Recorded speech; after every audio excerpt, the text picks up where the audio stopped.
Day one of the investigative hearings into the mid-air crash between that passenger plane and a military helicopter in Washington, D.C. earlier this year. You'll remember that tragedy.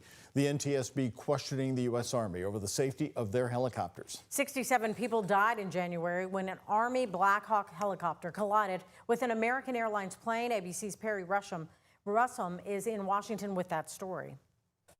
Newly released video shows the moments before the deadly mid-air crash in Washington, D.C. in January. On the left, you see the lights from the American Airlines plane shining as it heads toward the runway at Reagan National Airport. An Army Black Hawk helicopter flying right toward it before colliding over the Potomac River, killing all 67 people on board both aircraft. How much tolerance for safety should there be when civilian lives are at risk?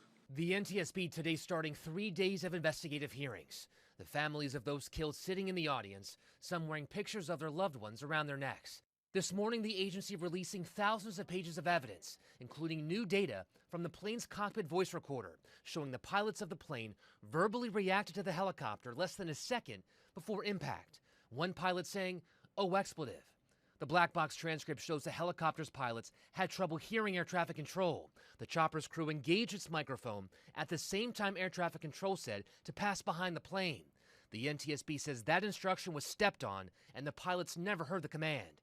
The agency also says the helicopter was flying higher than it should have, and there are questions about whether the pilots knew. Major concerns about the reliability of the instruments on board. There is a possibility that what the crew saw was very different than what the true altitude was. We did testing in May that shows concerns with the altimeters.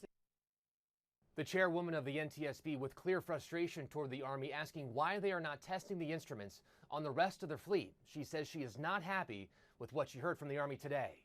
Perry Russum, ABC News, Washington.